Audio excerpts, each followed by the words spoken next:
What if I told you Africa's busiest airport just went silent? This is Kenya News Update today. Coming up, you'll discover why thousands are stranded, how a single strike is crippling an entire continent's travel, and the shocking reason workers are risking it all.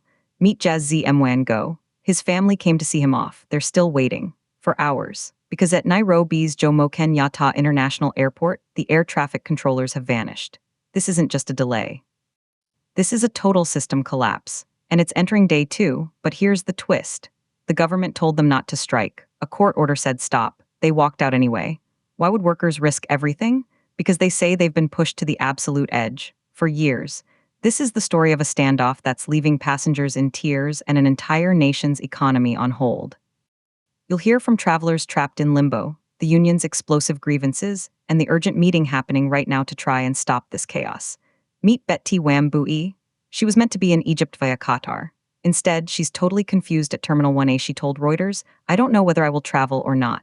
That's the feeling for everyone. National carrier Kenya Airways is reporting delays of up to 4 hours. Uganda Airlines has canceled 2 flights. Jambojet is telling passengers, don't even come to the airport. The ripple effect is instant and massive. JKII isn't just Kenya's main airport, it's one of Africa's busiest transport hubs.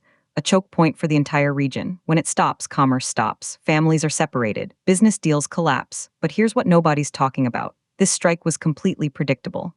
The Kenya Aviation Workers Union launched this action on Monday. Their grievances: the Kenya Civil Aviation Authority's failure to conclude a collective bargaining agreement, and the placement of employees on temporary terms for roles the union says are permanent.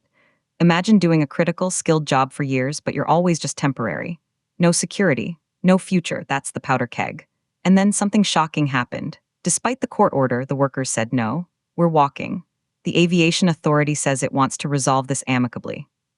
But the transport minister had to summon both sides to an emergency meeting on Tuesday. The deadlock is total. And in the middle are people like Harry and Gary Frimpong. These Ghanaian twins rushed to the airport after being told their flight would take off. They arrived with hope. They've been in limbo for hours. Harry told Reuters, "It's really an unfortunate situation, but I understand the workers have to demand for their rights." That's the controversy in one sentence. Passengers' lives are ruined, but the workers' cause is just. So who's right? The implications are huge. This is about more than pay. It's about the stability of Kenya's critical infrastructure. If the people who guide planes in the sky don't feel valued, what does that mean for safety? For reliability? Some say the workers are holding the country hostage. Others say the government has ignored them for too long. But here's the part that will blow your mind. This strike exposes a fragile system. One union, one group of workers, can bring a continent's travel hub to its knees. That's not just power, that's a glaring vulnerability. The tension is clear. Passengers are angry, workers are defiant, the government is scrambling. But if the core issues aren't solved today, what happens tomorrow? Does the strike stretch to day 3? Day 4? The cost isn't just in hours. It's in billions of shillings and shattered trust. The payoff is a nation at a crossroads. Do you prioritize immediate order or long-term fair labor?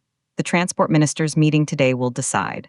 But the question for every Kenyan is this: when the systems that are supposed to serve you break down, who do you blame? The workers fighting for dignity, or the authorities who let it get this bad? Do you think the air traffic controllers are right to strike? Drop your take in the comments. Subscribe to Kenya News Update today for more breaking news.